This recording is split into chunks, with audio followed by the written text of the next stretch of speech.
Pues buenos días, hermanos. Vamos a estudiar la palabra de Dios.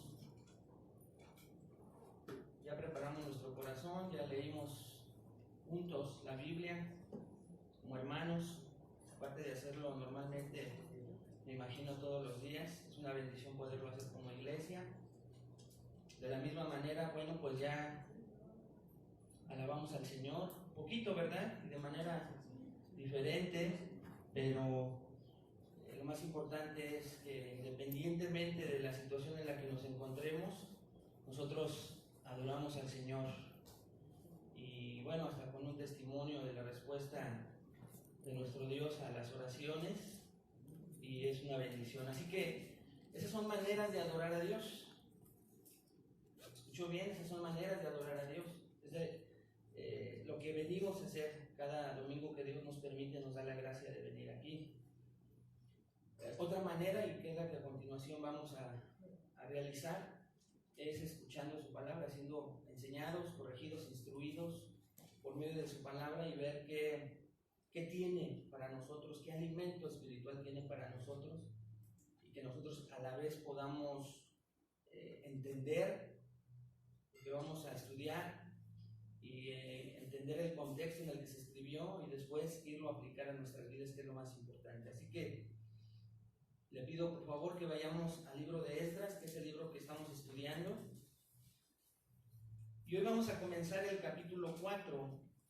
Así que quiero que me acompañe a leer Esdras, capítulo 4, a partir del versículo 1.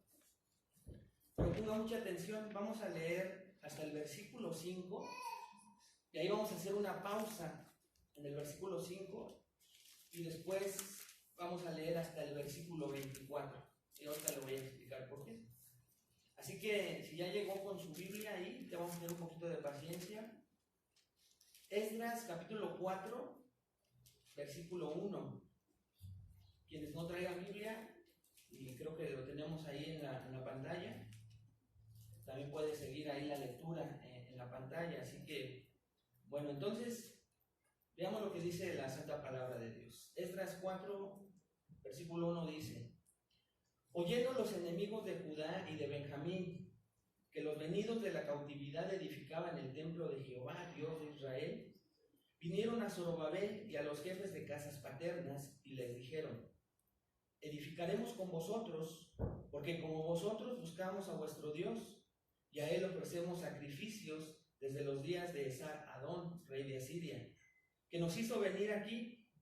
Zorobabel, Jesuá y los demás jefes de casas paternas de Israel dijeron: no nos conviene edificar con vosotros casa a nuestro Dios, sino que nosotros solos la edificaremos a Jehová, Dios de Israel, como nos mandó rey Ciro, rey de Persia. Pero el pueblo de la tierra intimidó al pueblo de Judá y lo atemorizó para que no edificara. Sobornaron además contra ellos a los consejeros para frustrar sus propósitos todo el tiempo de Ciro, rey de Persia, y hasta el reinado de Darío, rey de Persia. De ahí, sáltese conmigo hasta el versículo 24, por favor. Y dice el versículo 24: entonces cesó la obra de la casa de Dios que estaba en Jerusalén, y quedó suspendida hasta el año segundo del reinado de Darío, rey de Persia.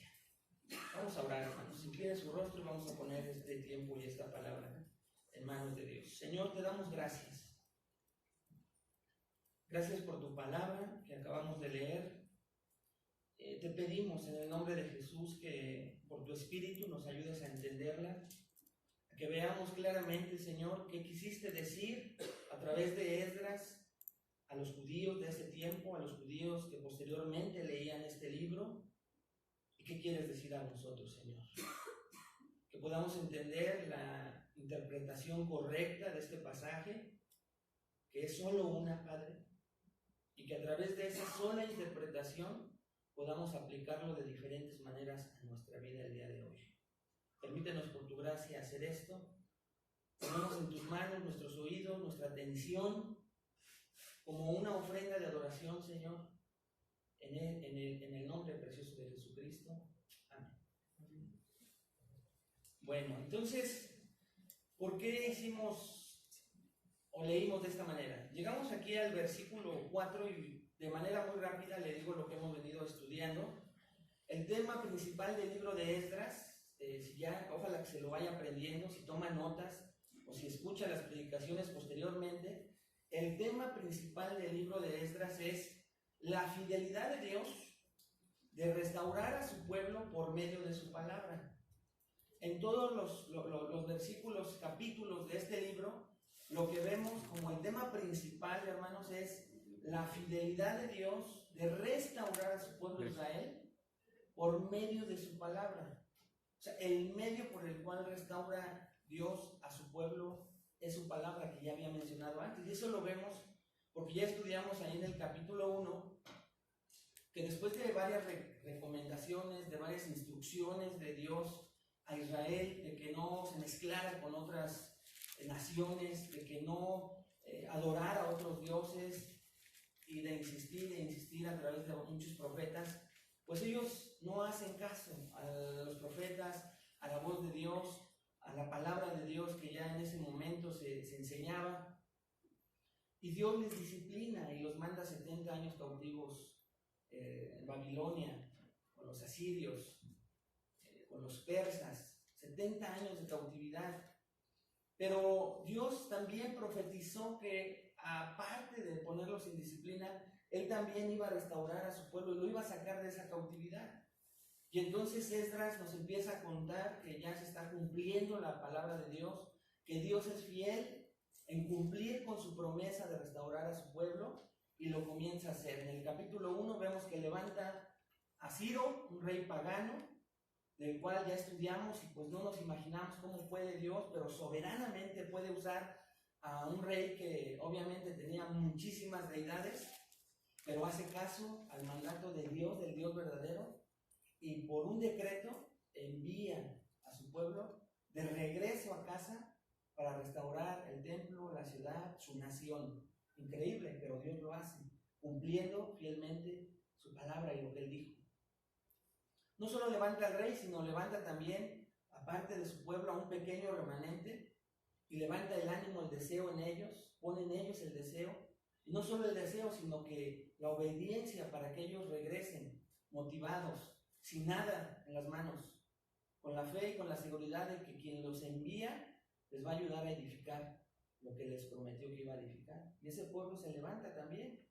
Y por último vemos que la última prueba de esto en el capítulo 1 es que Dios regresa junto con el pueblo algunos de los utensilios del templo como una muestra de que lo que para Él es prioridad es la adoración correcta y verdadera a Dios. Y entonces esos utensilios que eran de oro y plata, Ciro pudo habérselos quedado, ¿están de acuerdo? Pues era finalmente algo preciado, pero Ciro también decreta que esos utensilios que Nabucodonosor, rey de Babilonia, tenía en su bodega de tesoro, también vayan de regreso. Extraordinario. En el capítulo 2 vimos que para Dios son importantes los nombres, que Dios es un Dios, que para Él eres importante tú como persona. Y lo vemos porque en 66 capítulos, hermano, vemos cómo Dios nombra a quienes dieron los primeros pasos, a quienes iban al frente, a los líderes, a las casas de las casas paternas de las 12 tribus, a Zorobabel, a Jesuá, y los nombra. O sea, Dios quiso dejar en su palabra el que conocieran los judíos y hoy nosotros quiénes habían dado esos primeros pasos para seguir el ejemplo de esos hombres y no detenernos en la restauración de nuestras vidas. Vimos también después una larga lista un poco más íntima, más detallada de quienes regresaron. Y como les decía, para los judíos era muy importante ver que sus genealogías, sus generaciones anteriores, verlas reflejadas ahí en el libro de Esdras. Y la tarea para nosotros es asegurarnos de que nuestro nombre esté escrito en el libro de la vida. Asegurarnos de que nuestro nombre está inscrito en el libro de la vida. Y que no dudemos de que tu nombre está ahí con apellidos, porque para Dios eres importante. También tristemente vimos en esos 66 versículos que había hombres que no podían entrar al sacerdocio a servir a Dios en esta tarea de restauración porque sus nombres no aparecían en los libros por descuido, por menosprecio a su sacerdocio, a su ministerio. Y no podían servirle a Dios. Tal vez regresaron, pero no podían estar haciendo la obra para la cual ellos sabían que habían sido llamados. No podían estar ahí. Y eso también fue una llamada de atención para nosotros, de que nuestro testimonio es sumamente importante nuestro testimonio. Y que no un día seamos probados, Mateo 7, a partir del versículo 21, y le digamos al Señor: Padre, en tu nombre hicimos milagros, sacamos demonios, hicimos esto, me congregué siempre fielmente, y dice ahí: y entonces les diré, no los conozco, apártense de mí, hacedores de maldad. ¿Está tu nombre ahí inscrito? ¿Estás guardando tu testimonio? ¿Hay frutos de que eres un verdadero hijo de Dios? Esa fue pues la exhortación para meditar esa mañana. Hace 8 días, hace 15 días comenzamos con el capítulo 3, hermanos, y vimos que lo primero que el pueblo regresa a hacer, si tú estás leyendo Esdras, es lo que te pido, por favor, que en la semana le des una leída. En el capítulo 3 ya están instituidos ahí, pasan 7 meses rápidamente, y el autor nos dice que ya están en Jerusalén, y que lo primero que hacen es levantar el altar. Pudieran haber empezado con las murallas de la ciudad, o con el templo mismo, con los muros, con otra cosa, pero no. Lo que hace el pueblo de Dios es comenzar con el altar. ¿Por qué? Porque ellos sabían que lo prioritario, después de regresar y de ver cómo ese Dios fiel cumplía su promesa de regresarlos, era adorarlo, volver a levantar el servicio de adoración, volver a hacer los sacrificios para la expiación de los pecados, que era una manera de adoración correcta.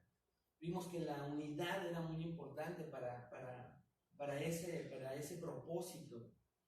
Vimos también que había 4 maneras en que los judíos nos enseñan la verdadera y correcta adoración, que hoy sigue vigente para nuestros días, aunque de diferente manera. Ya no me voy a detener, escuche las predicaciones, pero rápido ya llegamos al capítulo 3, y hace 8 días Sergio nos enseñaba del mismo capítulo 3 que los judíos veían tan clara la fidelidad de Dios que ellos no tenían por qué pelearse para la función a la cual cada uno de esos 40 y tantos mil judíos que regresaron, cada uno sabía dónde Dios fielmente lo había puesto y con qué tarea para ese regreso.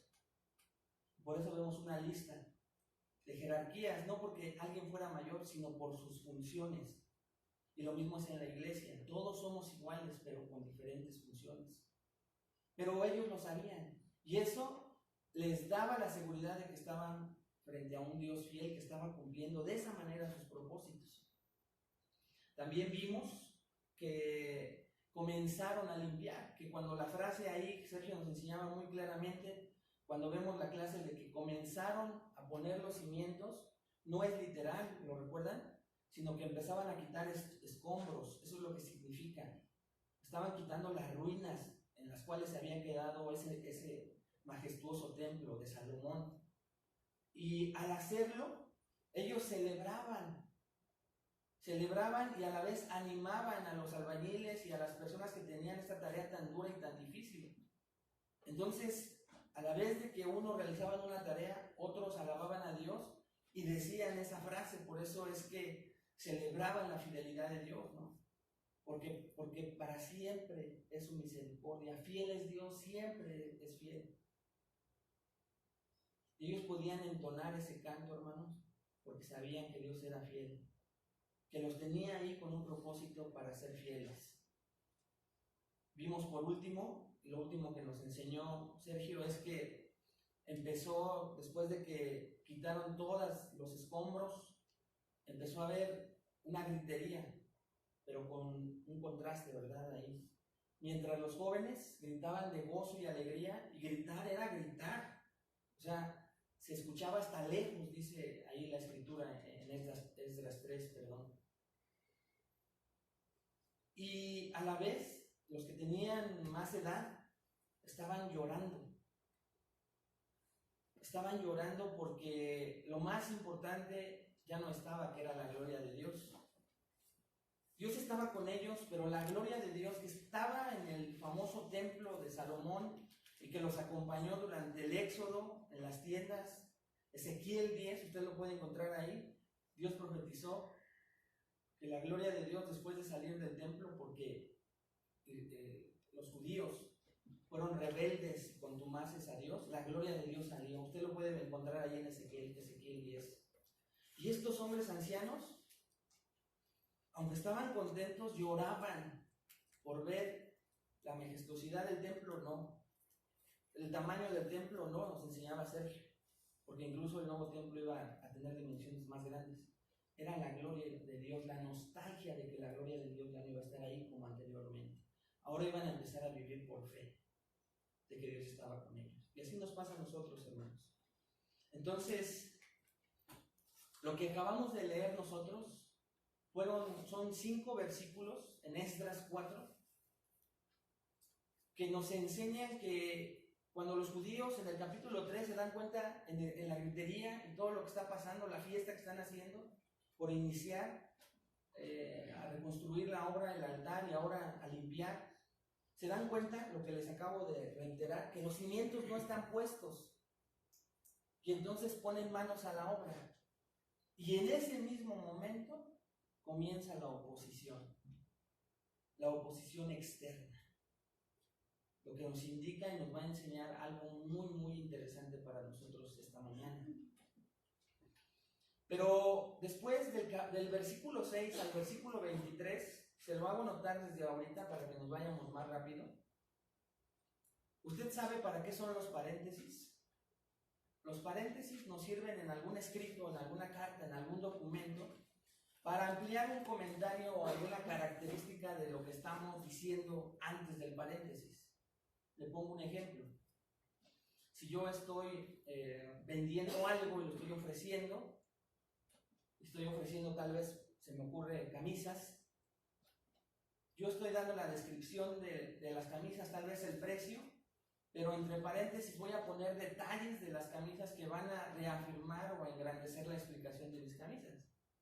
Y esto es precisamente lo que pasa de los versículos 6 al 23. El autor de Esdras utiliza este paréntesis grande para enseñarnos la manera en que la oposición fue creciendo y las maneras en que a través de varios reyes, de diferentes reyes, la oposición a la obra de Dios, a que se reconstruyera el templo y después la ciudad, después la nación, estuvo presente durante muchos años y fue feroz, continua, agresiva. Y ese paréntesis no lo enseña, lo vamos a ver en el último punto de esta mañana. Pero si no existiera el paréntesis, el capítulo 4 de Esdras tendría 6 versículos, del 1 al 5 y después el 24, que esa es la historia que nos está narrando normalmente. ¿Ya me entendió o lo hice más bolas? Ahorita lo vamos a entender más. Bueno, con esto en mente, hermanos, lo que vamos a aprender hoy en este capítulo 4, escuchen, son 3 características de la oposición a tu restauración que debes conocer, que te ayudarán a distinguirla y contrarrestarla. 3 características de la oposición a tu restauración que tú debes conocer y que te van a ayudar a distinguir esta oposición y a contrarrestarla. Ojo, tú tienes, yo tengo, todos tenemos oposición continua. La vamos a tener. Y necesitamos conocer qué nos enseña estas 3 características de la oposición aquí en Esdras, porque Dios quiere enseñárnoslas claramente cómo la oposición nació, creció, floreció en ese momento en Esdras y cómo hoy es en nuestros días. Se va a sorprender. Y creo que debe de preparar su corazón para ponerse a cuentas con Dios. Ahorita lo va a ver por qué. Estas 3 características son: número 1, el ofrecimiento de la oposición, y esto lo vamos a ver en los versículos 1 y 2, lo tiene en su tríptico. Número 2, el rechazo a la oposición. Esto lo vamos a ver en el versículo 3. Y la tercera característica es la resistencia de la oposición. Y esto lo vamos a ver desde el versículo 4 hasta el final del capítulo, en el versículo 24. Así que vámonos entonces a ver la primera característica de la oposición para la restauración del templo. Hoy, de tu restauración, que nos va a ayudar a entender muchas cosas. Esto es, hermanos, el ofrecimiento de la oposición. Vamos a leer los versículos 1 y 2. Dice: oyendo los enemigos de Judá y de Benjamín que los venidos de la cautividad edificaban el templo de Jehová, Dios de Israel, vinieron a Zorobabel y a los jefes de casas paternas y les dijeron: edificaremos con vosotros, porque como vosotros buscamos a vuestro Dios, y a él ofrecemos sacrificios desde los días de Esar-Adón, rey de Asiria, que nos hizo venir aquí. Entonces, todo comienza con un verbo, ¿ya lo vio? ¿Cuál es la primera palabra? Oyendo. ¿Por qué oyeron estas personas? Capítulo 3 no lo dice, ¿ya se dio cuenta? Había una fiesta, una algarabía, había gritos de alegría, y estos hombres oyen esos gritos, pero la siguiente frase nos deja, si lo leemos solos, con una incógnita. Dice: los enemigos. ¿Por qué Dios o el autor de Esdras describe como enemigos a estas personas que oyeron? Sobre todo por lo que dice el versículo 1. Dice que eran enemigos de Judá y de Benjamín. Pero fíjese lo que dice, ¿no? Vinieron a Zorobabel, versículo 2, y a los jefes de casas paternas y les dijeron: edificaremos con vosotros, queremos ayudarles a edificar la obra. Y vea, les dan una razón: porque como vosotros buscamos a vuestro Dios. Y vea todavía más: y a él ofrecemos sacrificios desde los días que nos trajeron aquí. Desde ese día nosotros ofrecemos sacrificio a vuestro Dios. Parece una invitación honesta, pues sencilla, humilde. Pero ¿por qué son enemigos entonces? Necesitamos conocer para ver por qué tuvieron discernimiento en el versículo 3, que es nuestro segundo punto, de que Jesuá, Zorobabel dijeron que no querían construir con ellos. Porque hasta aquí, si nos quedamos, diríamos: uy, estos judíos cerrados, elitistas, ¿verdad? Pero no, ellos tenían una razón. Ahora, para ver quiénes eran estas personas, acompáñenme a 2 de Reyes 17. Ahí va a ser un poquito largo, pero por favor quiero que sí vaya conmigo para que lea o aquí esté al pendiente de la pantalla y conozcamos quiénes eran estas personas. Dice: en el año 12º de Acaz, rey de Judá, versículo 1, comenzó a reinar Oseas, hijo de Ela, en Samaria, sobre Israel. ¿Dónde estaba reinando este hombre? En Samaria, mucho ojo, Y reinó 9 años, e hizo lo malo ante los ojos de Jehová, aunque no como los reyes de Israel que habían sido antes de él. O sea, este fue menos peor, ¿no? Contra este subió Salmanasar, rey de los asirios. Subieron los asirios. Y Oseas fue hecho su siervo y le pagaba tributo. Mas el rey de Asiria descubrió que Oseas conspiraba porque había enviado embajadores a So, rey de Egipto, y no pagaba tributo al rey de Asiria, como lo hacía cada año. Por lo que el rey de Asiria le detuvo y le aprisionó en la casa de la cárcel. Y el rey de Asiria invadió todo el país, y vean lo que hizo, y sitió a Samaria. Y estuvo sobre ella 3 años. En el año 9 de Oseas, el rey de Asiria tomó Samaria y llevó a Israel cautivo a Asiria y los puso en Alá, en Abor, junto al río Gozán y en las ciudades de los Medos. O sea, Samaria se quedó deshabitada. Sacó a todos los que estaban en Samaria y se quedó desierta. Un comentarista, en el comentario exegético y explicativo de la Biblia, así como otros comentaristas, incluyendo MacArthur, dicen que hay una interesante explicación de este pasaje, porque se ha descubierto hace no mucho, ahí en las esculturas asirias, donde están las ruinas, se encontró un cilindro grande depositado, hoy está en el Museo Británico. Y ahí en este cilindro se encontró una copia larga y perfecta de los anales. Recuerden que los asirios hacían mucho eso, escribían mucho lo que hacían durante sus imperios, con detalle.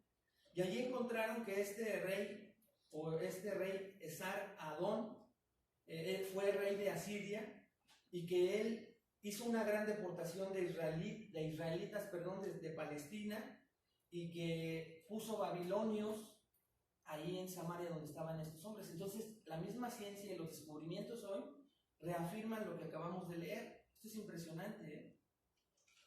Pero no todo se quedó ahí. Ahora acompáñenme al versículo 24 de Segunda de Reyes y vea con más detalle qué pasó con esta ciudad vacía de Samaria. Dice el versículo 24: y trajo el rey de Asiria gente de Babilonia. Hasta ahí nos quedamos, ¿se acuerdan? No solo de Babilonia, también de Cuta, de Aba, de Amá, de Sepharvaim, y los puso en las ciudades de Samaria. ¿Ya lo vio? En los lugares de los hijos de Israel. Y poseyeron a Samaria y habitaron en sus ciudades. Ah, ya son gentiles.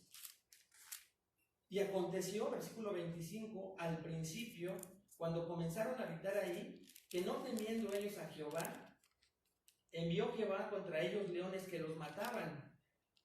Versículo 26, dijeron pues al rey de Asiria: las gentes que tú trasladaste y pusiste en las ciudades de Samaria no conocen la ley de Dios de aquella tierra, y él ha echado leones en medio de ellos, y he aquí que los leones los matan, porque no conocen la ley del Dios de la tierra. Entonces, Dios, celoso de su tierra, pone leones y empiezan a devorar a estos hombres, y llevan las noticias al rey de Asiria. Vean lo que hizo el rey de Asiria, versículo 27.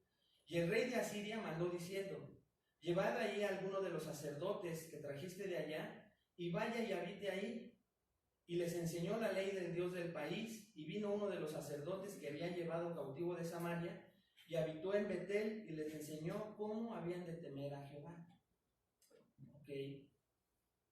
Entonces, para que no se lo sigan comiendo los leones, el rey de Asiria envía a un sacerdote, y el sacerdote les empieza a enseñar la ley de Dios, cómo adorar a Dios, y se acabó el problema, porque se está honrando a Dios, le están enseñando a temer a Dios.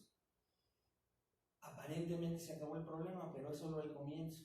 Versículo 29, sigan leyendo conmigo. Pero cada nación de estos de Samaria se hizo sus dioses y los pusieron en los templos de los lugares altos que habían hecho los de Samaria, cada nación en su ciudad donde habitaban. Y empieza a describir, por ejemplo, los de Babilonia hicieron a Sucot Benot, los de Cuta hicieron a Nerjal, y los de Amad hicieron a Sima. Todos son dioses. Los Abeos hicieron a Nibás y a Tartac, y los de Sepharvaim quemaban sus hijos en el fuego para adorar a Adremelech y a Anamejec, dioses de Serbafaim. O sea, esto fue lo que empezaron a hacer. Pero vean el versículo 32. Temían a Jehová e hicieron del bajo pueblo sacerdotes de los lugares altos, que sacrificaban para ellos en los templos de los lugares altos. Temían a Jehová y honraban a sus dioses, versículo 33, según la costumbre de las naciones de donde habían sido trasladados. Vean el 34. Hasta hoy hacen como antes. Ni temen a Jehová, ni guardan sus estatutos, ni sus ordenanzas, ni hacen según la ley y los mandamientos que prescribió Jehová a los hijos de Jacob, al cual puso el nombre de Israel. Entonces ya empezó a haber una mezcla. Esto en teología, hermanos, se llama sincretismo. Muy, muy interesante para los que anotan. Ahora vamos a ver qué es el sincretismo. O se lo digo de una vez, el sincretismo es una mezcla de dos o más deidades. Y hoy la tierra está llena de sincretistas. Adoran por un Dios, adoran por un lado al Dios verdadero, pero se tienen otras deidades. Por ejemplo, la religión tradicional sería un muy buen ejemplo. Adoran a Dios, creen en Yahvé, pero tienen otros dioses, imágenes, etcétera, en los cuales confían. Eso es sincretismo. Vean el versículo 35. Con los cuales Jehová había hecho pacto y les mandó diciendo, vean lo que les dijo: No temeréis a otros dioses, ni los adoraréis, ni les serviréis, ni les haréis sacrificios. Mas a Jehová, que os sacó de tierra de Egipto con grande poder y brazo extendido, a éste temeréis, y a éste adoraréis, y a éste haréis sacrificio. Los estatutos y derechos y la ley y mandamientos que os dio por escrito, cuidaréis siempre de ponerlos por obra, y no temeréis a dioses ajenos. No olvidaréis el pacto que hice con vosotros, ni temeréis a dioses ajenos. Mas temed a Jehová vuestro Dios, y Él os librará de mano de todos vuestros enemigos. Pero vean lo que hicieron, versículo 40. Pero ellos no escucharon. Antes hicieron según su costumbre antigua. Así temieron a Jehová aquellas gentes, y al mismo tiempo sirvieron a sus ídolos. Y también sus hijos y sus nietos, según como hicieron sus padres, así hacen hasta hoy.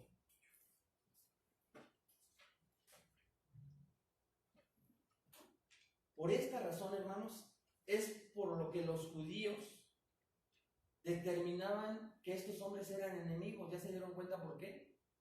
Aunque en un principio habían llegado o llegaron amigables, vemos el versículo 1 y 2, no conocemos las intenciones. La Biblia no nos dice si traían en un principio una buena intención o no, pero querían construir junto con ellos. Pero como les digo, ellos eran sincretistas. O sea, ellos mezclaban lo verdadero con lo falso. Hay que notar también otra cosa interesante en este versículo 1 y 2, es que eran los más cercanos, por eso escucharon, eran los vecinos.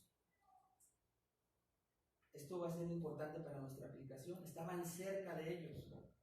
Muchos de ellos tenían tendencia judía, pero ya mezclados. Y hasta el día de Jesucristo seguía siendo Samaria, la misma Samaria, y ahorita lo vamos a ver. También es importante mencionar que de haber aceptado la reconstrucción con ellos, en ese tiempo había como una ley, una tradición, hermanos, que cada vez que se unían dos naciones para reconstruir, la más fuerte dominaba y culturizaba a la más pequeña. Los judíos también vieron esto, ellos eran pocos en comparación a sus vecinos, y los de Samaria, los samaritanos, ya estaban establecidos desde hace años y por consiguiente eran más. Entonces los judíos tenían la responsabilidad de ingresar a sus tradiciones, sus ritos y su religión, o sea, a este sincretismo. Y ellos ya querían salir de eso. Ellos ya estaban cansados de haber estado dándole la espalda a Jehová durante muchos años. Entonces, ¿qué aprendemos en estos dos primeros versículos? Y aquí es donde quiero que ponga mucha atención. ¿Qué tiene que ver lo que acabamos de ver, que describen los versículos 1 y 2 conmigo? Mucho, hermano, mucho. Porque ellos pudieron discernir todo lo anterior y consideraron enemigos a los samaritanos. Mucho tiempo después, la iglesia pudo también discernir que había personas que no eran verdaderas, aunque afirmaban de muchas maneras lo contrario. Pablo, por ejemplo, en 2 Corintios 11, 13 al 15, dice que había falsos apóstoles que estaban dentro de las iglesias. Dice, porque estos son falsos apóstoles, obreros fraudulentos que se disfrazan como apóstoles de Cristo. Y no es maravilla, porque el mismo Satanás se disfraza como ángel de luz. Así que no es extraño si también sus ministros se disfrazan como ministros de justicia, cuyo fin será conforme a sus obras. O sea, en tiempos de Pablo, había hombres que profesaban a Jesús el Mesías, a Jehová, el Dios de Israel, pero acompañados de otras cosas, y eran falsos profetas. Pedro también hizo lo mismo. Vea conmigo 2 de Pedro 2, 1 al 3.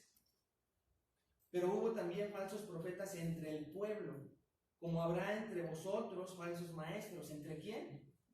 Entre vosotros, hasta hoy en día, que introducirán encubiertamente herejías destructoras, y aún negarán al Señor que los rescató, atrayendo sobre sí mismos destrucción repentina.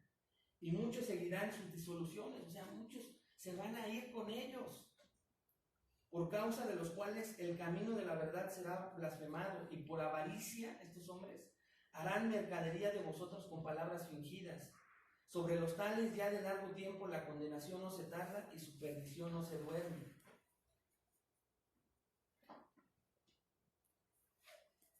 Entonces, hermanos, en tiempos de Esdras, estos hombres quisieron venir a construir amigablemente, reclamando que adoraban a Dios, pero eran enemigos. En la iglesia primitiva, acabamos de ver en el Nuevo Testamento, que pasaba exactamente lo mismo. Se metían y eran lobos vestidos con piel de oveja. Hoy en día, la aplicación para nosotros, escuchen muy atentamente, es que pasa exactamente lo mismo. Pasa exactamente lo mismo, hermanos. Lo primerito que tenemos que aprender esta mañana es que podemos aprender de esta oposición, es que esta a veces comienza con los más cercanos a nosotros. Comienza con los más cercanos a nosotros. Y se va a escuchar feo, hermanos, pero yo no conozco sus vidas, pero puede ser tu esposo, tu esposa, tus hijos, tus padres, tu novio, tus familiares. Escucha, cuando tú empiezas a restaurar verdaderamente tu vida, otros van a oír, otros se van a enterar, van a ver tus cambios, van a ver cómo cambias tus hábitos, van a ver cómo cambias tus prioridades, van a ver que ya no asistes a sus reuniones, porque ahora tal vez vas a la iglesia, van a ver que terminas ciertas relaciones, amistades de las cuales te empiezas a separar. Van a ver también que ya no asistes a ciertos lugares, van a ver muchas cosas. Y escucha, hermano, va a empezar la oposición. Van a comenzar a querer convencerte de que no seas tan radical, que no regreses a Dios, o que regreses muy despacio, a la manera que ellos piensan, que no seas tan espiritual, que no seas tan legalista. Y escucha, en un principio, como estos enemigos de Judá, lo van a hacer de manera muy sutil, con amor. Y te van a decir que están contigo, pero hermano, no lo están. Te van a decir, tal vez, que ellos son cristianos, pero no religiosos ni legalistas, que ellos, entre comillas, disfrutan su libertad en Cristo, pero en realidad están adorando a otros dioses que no han querido dejar.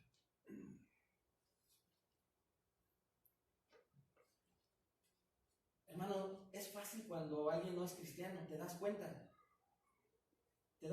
pero cuando un cristiano te empieza a decir este tipo de cosas, hay que tener más cuidado. Y en todas las iglesias pasa. Yo recuerdo cuando llegué a una iglesia y me dijeron, en cuanto llegué a predicar, invitado, yo no tenía por qué saberlo, y me dijeron, en esta iglesia hay vacaciones, ¿eh? Ah, sí, pues a mí qué me importa, ¿no? No. Digo, pues si tu prédica trae algo de que aquí se cierra en temporadas la iglesia, 4 veces al año se cierra. Y a mí qué me importa, ¿no? Pero amamos a Jehová. Dios es el Rey del universo. Ah, ok, no, pues sí. Hermanos, nosotros tenemos que ver que cuando alguien quiere detener nuestro progreso espiritual, nuestra vida cristiana, tenemos que ver si no, estas personas no tienen otros dioses. Y al verdadero Dios solo añadido a sus propios dioses. Pero si tú alcanzas a ver esto, tienes que tener cuidado porque son los primeros que te van a estorbar y lo van a hacer de una manera muy sutil. Hermano, yo he visto hombres y mujeres deteniendo la obra de sus seres queridos. Cientos de consejerías, discipulados en otras iglesias. Y he visto cómo me dicen, ¿sabes qué? No voy a venir a tal estudio en la semana, porque es que él no quiere. Es que ella no me deja venir. Dice, hombres o mujeres. Es que mis papás no me dejan venir. Dicen que vengo solo y no puedo. ¿Pero por qué ya tienes 20 años, 38? No, pues dicen que no. Es que mis hijos, no me dejan, se enojan si yo vengo al estudio. Pero ese esposo, esa esposa, esos hijos, ¿ves que están entregados a la obra de Dios y tienen el derecho de decirte eso? ¿O están siendo usados por Satanás para detener tu crecimiento? El mismo domingo, ¿no?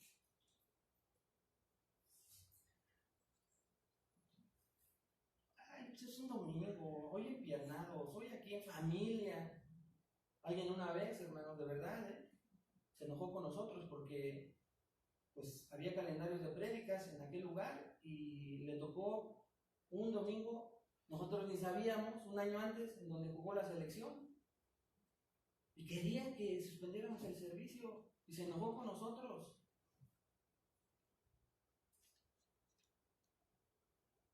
Obvio, le dijimos que no, pero después como avanzó México y volvió a tocar el domingo, y a él le tocaba servir en un servicio muy especial. Nos habló en la mañanita, una hora antes, y se puso muy espiritual. Dios me dijo que me quedara a ver con mi familia, en unión familiar, el partido de México.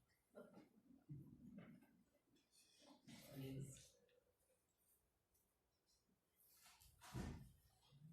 He visto cómo hombres de Dios o mujeres de Dios sirven en la iglesia y se tienen que regresar rápido porque si no la esposa los regaña si se tardaron más tiempo en la iglesia porque no ha querido ir. Está deteniendo la obra. Oh, ya vienes otra vez.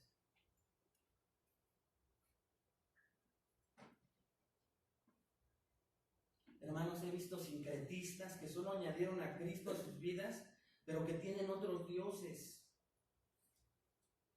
Y sí es cierto, quieren construir su cristianismo, pero a su manera, sin dejar esos dioses, y te quieren enseñar eso a ti. Otra aplicación correcta es pensar si muchas veces nosotros no hemos sido esos sincretistas. Si hemos actuado como falsos cristianos, que tenemos otros dioses y solamente añadimos a Cristo a nuestros planes. Recuerda que vimos en Efesios que eso no es el cristianismo. Y está bien que te fueras solo, pero muchas veces detienes la obra de santificación de tus seres amados. Si ese es tu caso, arrepiéntete. Como iglesia, hermanos, muchas veces actuamos como oposición amigablemente. Oye, qué hermoso estuvo el mensaje, ¿verdad? No, pues sí, no estoy de acuerdo. Ah, caray, no. Por esto y por aquello. Mira, yo creo, y hasta se vuelven maestros de la Biblia, que fue muy legalista, muy ofensivo. Oye, pero citaron la Biblia. Pero el cristianismo es otra cosa. Ah, caray. Ten cuidado. Yo sé que aquí en esta iglesia, por eso estudiamos de esta manera, pero que ninguno de nosotros haga eso. Con esto no quiero decir que no salgas de vacaciones, que no tengas derecho a enfermarte, no vengas. No. Estoy hablando de un hábito, de una intención en el corazón. ¿Sí me entienden? ¿Sí me doy a explicar? No estoy generalizando por las veces que yo mismo me he ido de vacaciones, no he estado con ustedes, sino ya una tendencia continua, un hábito, ¿no? Es como le hago para no ir a la iglesia. ¿Qué pretexto pongo? ¿Ok? No vengas tú. ¿Qué pretexto le pongo a él o a ella o a mis hijos, a mi esposo?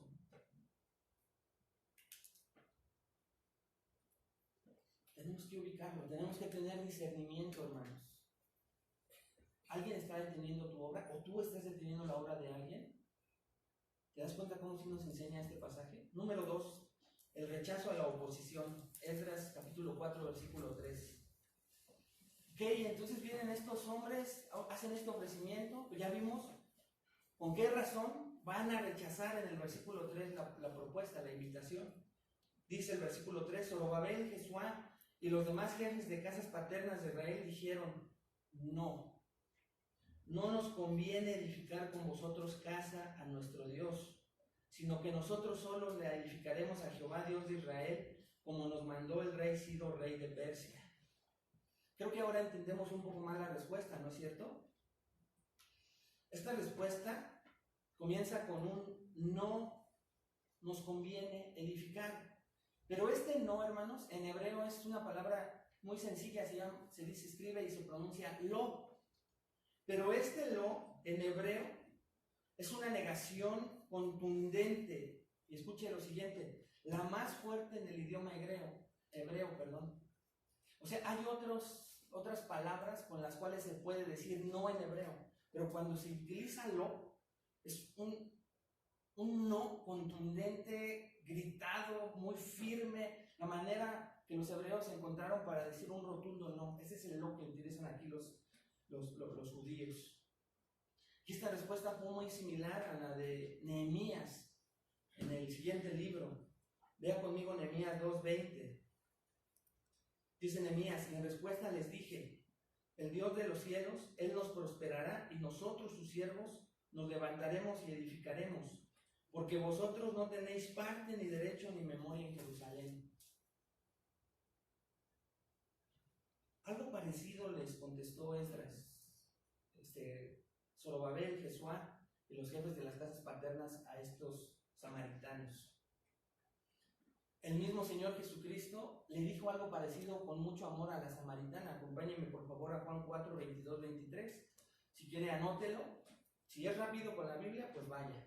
Pero si no, solo anótelo como referencia y vea aquí en la pantalla. Está Jesús con la samaritana y vea lo que le dice. Algo parecido a cómo contestó Zorobabel y los demás hombres. Vosotros adoráis lo que no sabéis. Nosotros adoramos lo que sabemos. Jesús, son palabras de Jesús, hermano, porque la salvación viene de los judíos. Mas la hora viene y ahora es cuando los verdaderos adoradores adorarán al Padre en espíritu y en verdad, porque también el Padre tales adoradores busca que le adoren. Esta respuesta, hermanos, tiene tres afirmaciones que muestran la exclusividad de Dios de haber elegido y determinado que fueran estos judíos los que reconstruyeran. Y esto lo vemos en las siguientes frases. Ve ahí en el versículo 3 de Esdras 4. Primero dicen, no nos conviene edificar con vosotros, pero vea qué, casa a nuestro Dios. Esta palabra casa indica que ellos se saben parte de la familia escogida por Dios mismo. Y en una familia, pues es una familia. Y imagínate otra familia metiéndose en otra familia. Va a ser causa de problemas. Entonces lo que están diciendo con esta respuesta es, somos la familia que Él eligió y Él es el Padre. Esto es algo íntimo. Hay otra frase, dice, sino que nosotros solos edificaremos a Jehová Dios de Israel. Y aquí la frase clave es, nosotros solos edificaremos casa, y les dice a quién, a Jehová Dios de Israel, no a Jehová uno de los dioses de Israel, no, al único. Solo a Él le estamos construyendo. El templo no va a ser para todas esas deidades que ustedes ya tienen, en donde incluso muchos de ellos, como leímos, practicaban el sacrificar a sus propios hijos y quemarlos. ¿Lo escucharon? La casa es para Jehová, el Dios, el único Dios de Israel. Y la última frase la utilizan como algo más político para responder a estos hombres. Dice, como nos mandó el rey Ciro, rey de Persia. O sea, le están diciendo, la orden política fue para nosotros y seguimos la orden del rey. Esto es muy exclusivo. Quisiéramos meterlos, quisiéramos añadirlos, pero el rey nos envió a nosotros. Y aunque el rey Ciro en su decreto había dicho que les ayudaran los gentiles y los mismos persas, nada más los envió a ellos a edificar. Entonces ellos se aprovechan de este decreto y dicen, aquí no, aquí nada más nosotros. Entonces, ¿qué aprendemos de esta respuesta, hermanos? Individualmente y como iglesia, hoy, nosotros en esta respuesta de los judíos a estos samaritanos, ¿qué aprendemos para nosotros? Ya aprendimos en el primer punto que va a haber persecución cuando tú estés cambiando. Y a veces de los más cercanos, de los que reclaman ser cristianos. Y tenemos que tener discernimiento para saber si quien nos dice las cosas está adorando a Dios, está buscando a Dios, es un verdadero cristiano. Con esto no estoy diciendo que si te dicen, ¿sabes qué? Ya llevas 4 meses sin trabajar por estar leyendo la palabra, pues tampoco, ¿verdad? Me estoy refiriendo a las prioridades en donde está Dios y tú vas y das testimonio en tu trabajo. Tú das testimonio como esposo, como esposa, como hijo, como padre. Dios sobre todas esas cosas. Pero aquí, en esa respuesta, encontramos algo interesante. Esto nos enseña, hermanos, que muchas veces individualmente y muchas veces como iglesia, mucha atención, vamos a tener que decir no a la unidad para procurar nuestra santificación, para cuidarnos de no contaminarnos. Lo tenemos que hacer. Lo vemos en este ejemplo. Ellos dijeron contundentemente que no. Y les pudieran haber dicho, oye, pero adoramos al mismo, sí, pero también a otros dioses. Tenemos que mantenernos firmes en no introducir, escuche esto, en nuestra santificación personal, filosofías, humanismo, psicología, y mezclarlo con la palabra de Dios. Quiero ser muy conciso en esto. Si usted busca esas cosas, los jóvenes lo buscarán y tienen que estudiar ciencia en la universidad, tal vez tú en tu trabajo tienes que crecer. Pero no tenemos que correr el riesgo y tenemos que decir no cuando queramos mezclarlo con la palabra de Dios. O sea, ayudarle a la palabra de Dios. Y eso está pasando mucho hoy en día en las iglesias. Yo vengo de una así. La sanidad emocional, la psicología, ayudando a la palabra de Dios como si la palabra no fuera suficiente para todo. La palabra puede con todo. Ahora, utiliza. El psicólogo ve, si te sirve, te va a ayudar, te va a limitar. Pero la palabra es suficiente para todo. Pero no mezcles. Y no digas, mira, esto que dijo Freud es igualito a lo que dijo Jesús, por favor. Y eso lo están haciendo hoy en día.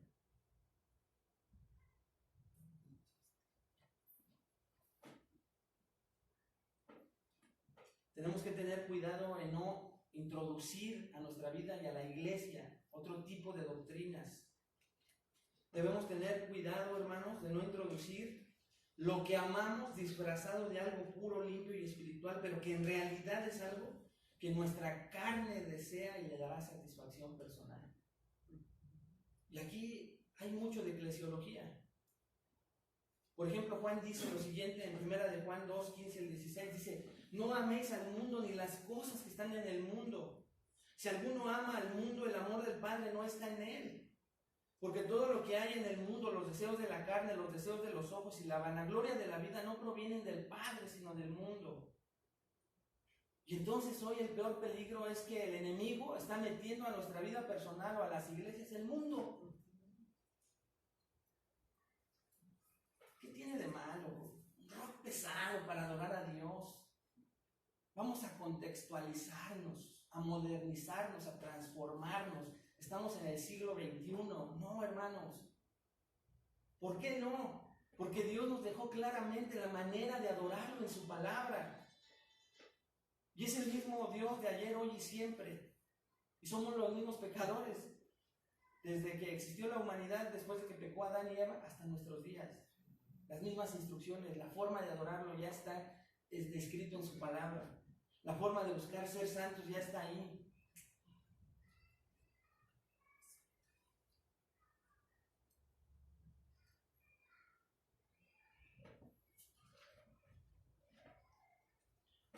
Si hay un pasaje paralelo del Nuevo Testamento a este de Esdras 4:3, léalo conmigo ahí en 2 de Corintios 6, versículos 14 y 18.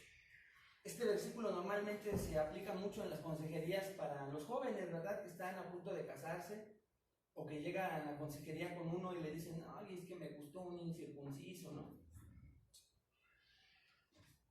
Me gusta alguien de la escuela, yo sé que no es cristiano. Y bueno, utilizan mucho este versículo, pero el contexto de lo que 2 de Corintios 6 está hablando es de la parte espiritual. Y mire lo que dice Pablo ahí en 2 de Corintios 6. Versículo 14 al 18. No os unáis en yugo desigual con los incrédulos. Lo mismo que hicieron Zorobabel, Jesuá. No vamos a mezclarnos con ustedes. Aquí no se unan en yugo desigual con los incrédulos, porque ¿qué compañerismo tiene la justicia con la injusticia? ¿Y qué comunión la luz con las tinieblas? ¿Y qué concordia Cristo con Belial? ¿O qué parte el creyente con el incrédulo? ¿Y qué acuerdo hay entre el templo de Dios y los ídolos? Porque vosotros sois el templo del Dios viviente, como Dios dijo, habitaré y andaré entre ellos, y seré su Dios y ellos serán mi pueblo. Por lo cual, salid de en medio de ellos y apartaos, dice el Señor, y no toquéis lo inmundo, y yo os recibiré, y seré para vosotros por Padre, y vosotros me seréis hijos e hijas, dice el Señor Todopoderoso. Esto es impresionante. ¿Se imaginan en cuántas iglesias nosotros mismos aún? Oye, entonces, ¿solo en la iglesia cristiana de la Gracia Polanco tienen la verdad? Por supuesto que no. Pero buscamos cada día estudiar las Escrituras para conocer cómo adorar cada vez más correctamente a Dios. Y muchos de nosotros nos hemos dado cuenta que adorábamos de manera equivocada, ¿no es cierto? Que lo hacíamos sin intención, pero por ignorancia, pues lo hacíamos. Y en mucha de esa ignorancia iba de por medio nuestra satisfacción personal. Le pongo un ejemplo claro. La primera vez que yo llegué a una iglesia donde no había alabanza, dije, ¿qué pasó? Este es pecado mortal.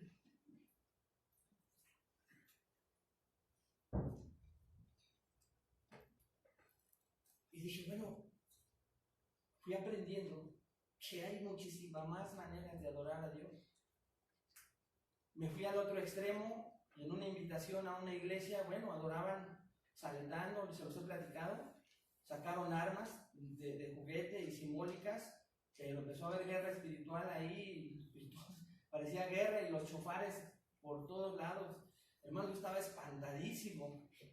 Yo dije, Señor, que me den un escudo, aunque sea, ¿no?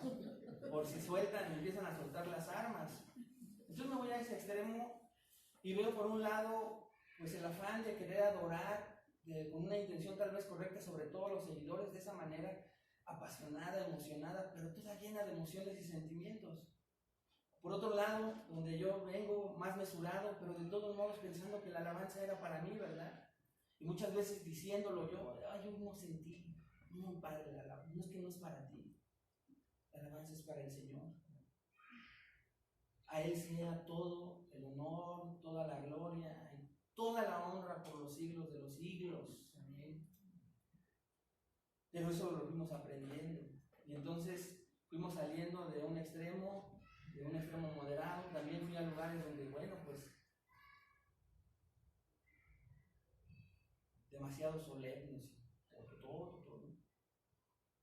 Pero la Escritura nos va enseñando cómo adorar, por ejemplo, en ese rubro, pero de otras maneras.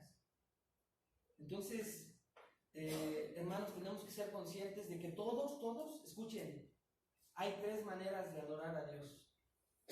Adoramos a Dios como nosotros queremos, o como nosotros pensamos, equivocado. Adoramos a Dios como el mundo nos impone, o adoramos a Dios como las Escrituras lo enseñan. No hay de otra manera. Adoramos a Dios como queremos, adoramos a Dios como el mundo nos impone, aún en las iglesias, el mundo está imponiendo en las iglesias, o adoramos a Dios como las Escrituras nos enseñan. Nosotros aquí nos preocupamos por hacerlo como las Escrituras nos enseñan. Tristemente hoy, hermanos, las iglesias adoran a Dios como ellos quieren. Hay iglesias que adoran a Dios como el mundo les va imponiendo. Pero también hay iglesias y cristianos que adoran, o por lo menos buscan adorar a Dios cada vez más como las Escrituras enseñan. Y tú estás en una iglesia de esas.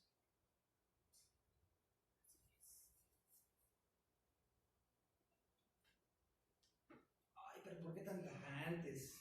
¿Somos mejores, únicos? No, ya te lo dije hace rato. Pero ve otra parte que las Escrituras nos mandan.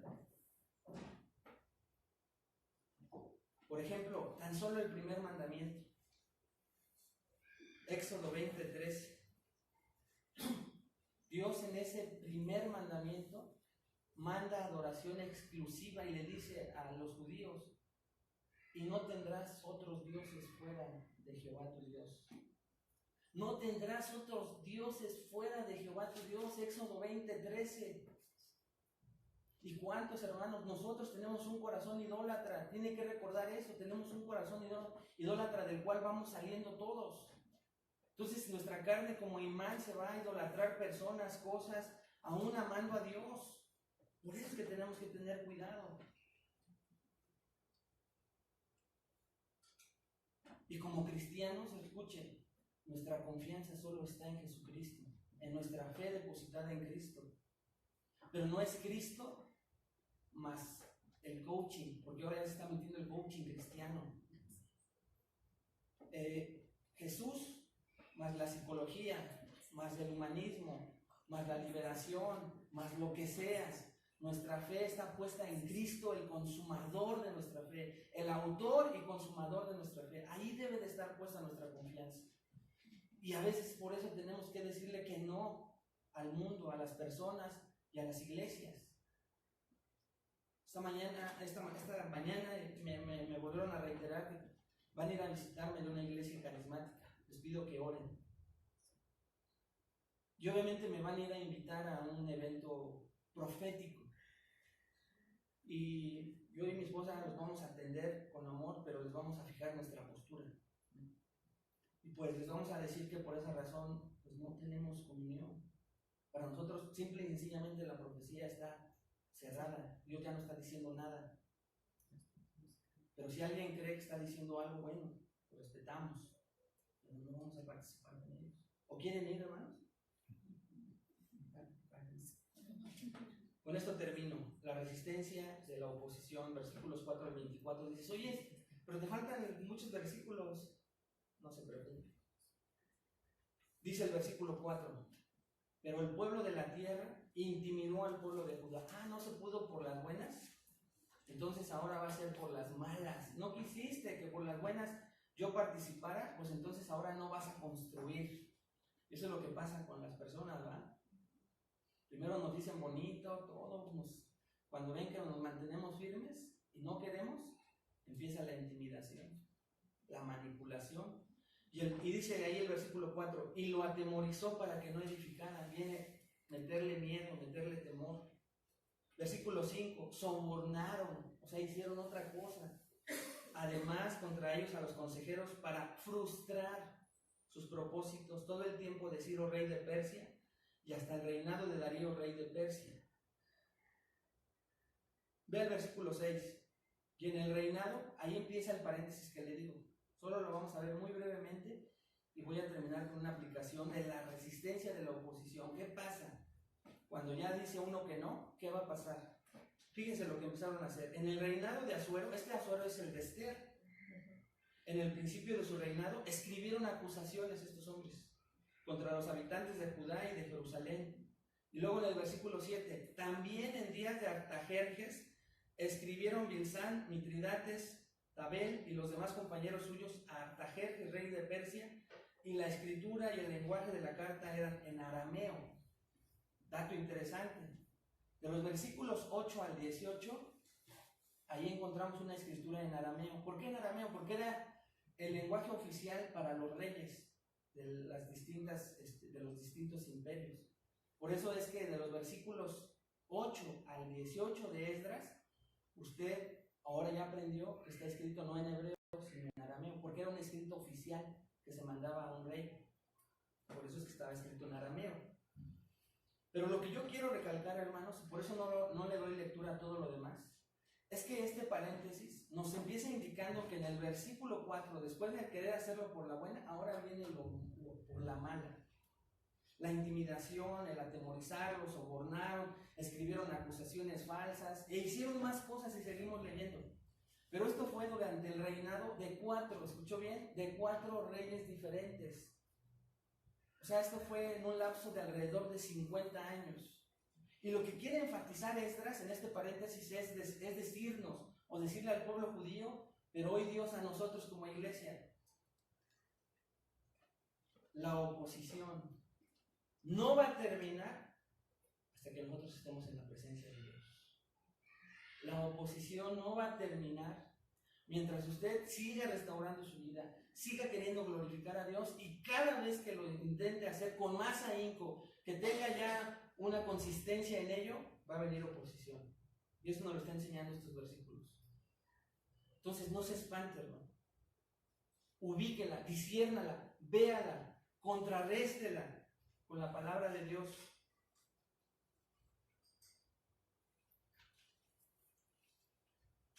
Lo que quiero decir entonces es que así como hubo, hay, seguirá habiendo oposición siempre. Dice la Escritura, las puertas del Hades no prevalecerán contra la iglesia. Eso lo dijo Jesús a Pedro. O sea, el enemigo va a querer venir a destruir la iglesia, pero ya no de manera abierta. He visto iglesias destruidas. Yo creo que usted ha escuchado lo mismo. Pero cuando el enemigo no puede con una iglesia, entonces empieza a derribar las piedras vivas que es usted y yo. Y en todas las iglesias hay piedras vivas que quisieron seguir adorando a sus dioses, que aún con seminario bíblico, años de cristianismo, hermano, quisieron hacer las cosas de su manera, seguir teniendo sus dioses propios, y se apartaron de nosotros. Ellos solos se enojaron.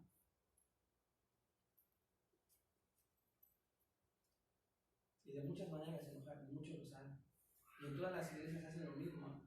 Ese tipo de personas usadas por Satanás se oponen a que la iglesia crezca. Y pues hemos escuchado testimonios terribles, ¿no? Hacen complot para quitar al liderazgo, al pastor, roban al pastor, le quitan su carro en otros lados.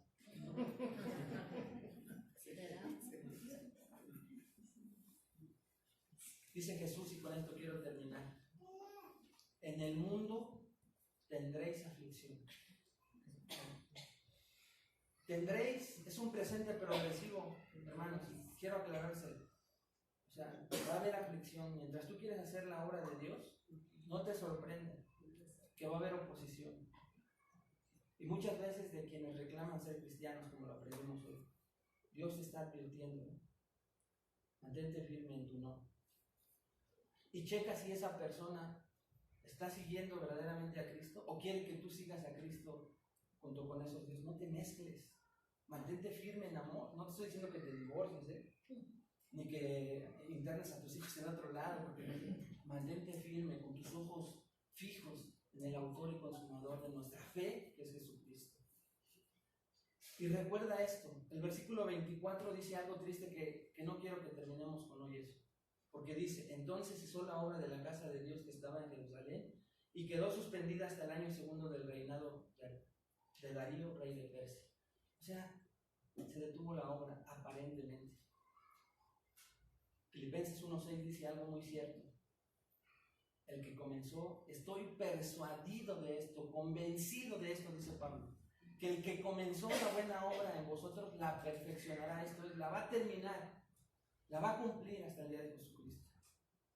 Pero ¿cuántos de nosotros no se ha detenido la obra? Va muy lento. Reflexiona esta mañana, hermano. Si tú no tienes oposición y ya tienes rato y puedes decir: gloria a Dios, yo tengo 2 años sin oposición, es porque tal vez no estés avanzando, Por eso no la hay. Estás mezclando el mundo con el cristianismo. Ya esté bien. Yo hablo de Cristo, pero ¿cuál? El que tú has creado, no el de la Biblia. Aquí dice claramente: en el mundo tendréis aflicción. Por causa de mí se van a burlar, se van a vituperar, los van a rechazar, y tal vez no ha pasado desde hace mucho tiempo eso en tu vida. Estás deteniendo la obra de Cristo.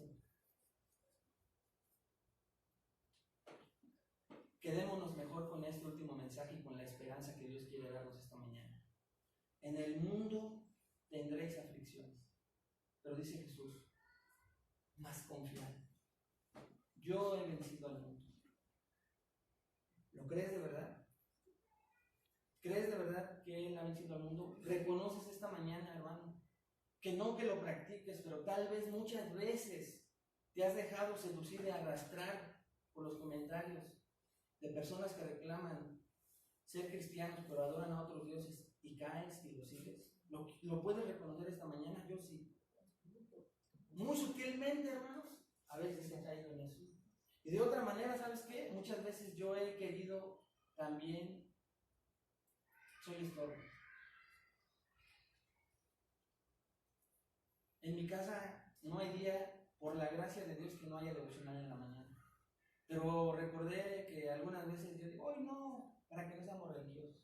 O sea, yo me convierto en eso, en el alimento que puede santificar a mi esposa, a mis hijos, por un día. Si ese día necesitaban esa palabra, tus hijos, tu esposa.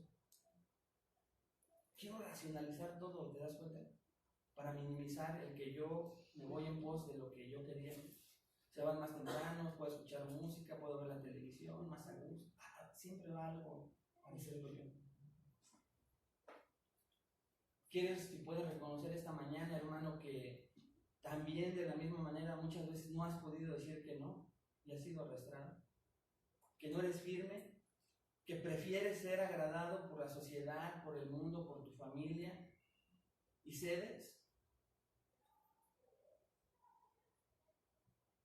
La verdad.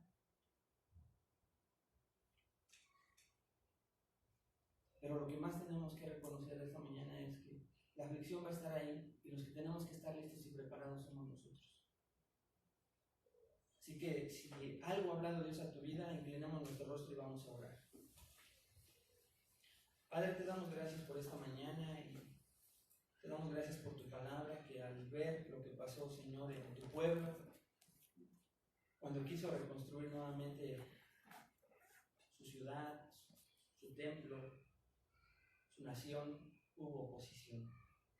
Que nosotros veamos, Padre, esa oposición de manera más clara en estos días, que reflexionemos acerca de cuántas veces nosotros hemos sido muchas veces esa oposición en la vida de otras personas, con nuestro testimonio, con ese cristianismo, Señor, que ellos ven que adoramos a otros dioses, pero declaramos a Cristo. Perdónanos por eso, Señor. Deberíamos, Padre, sentirnos avergonzados las veces que lo hayamos hecho. Cuando de nuestra boca, Señor, salen blasfemias, mentiras, pleitos, robos, hurtos, y aún así decimos, soy cristiano. Qué vergüenza, Señor. Perdónanos, porque hemos sido estorbo. Y nos justificamos con ese mensaje diabólico de todos lo hacemos, todos nos equivocamos. Y eso evita que nos hagamos responsables delante de ti. Pero ahorita queremos quitar todo lo que estorbe y queremos ponernos a cuentas contigo. Reconocer, Padre, que muchas veces no nos hemos mantenido firmes para decir que no y hemos sido arrastrados por la corriente de este mundo. Y siendo sinceros, incluimos en nuestro cristianismo, en el plan de salvación que tú creaste para nosotros, introducimos el mundo, introducimos a nuestros dioses. Lo queremos reconocer esta mañana. En diferentes niveles, Señor, muy sutiles, pero todos lo hemos hecho. Lo reconocemos porque queremos cambiar, porque queremos crecer y madurar. Y Padre, te damos gracias. No queremos detener la obra en nosotros. Perdónanos si la obra ha estado detenida o ha avanzado muy lentamente por causa de aceptar un soborno espiritual, por causa de tener miedo, por causa de nuestros mismos deseos, Señor, de satisfacernos a nosotros mismos, por causa aún de los falsos maestros de los cuales a veces, Señor, pues nos dejamos guiar.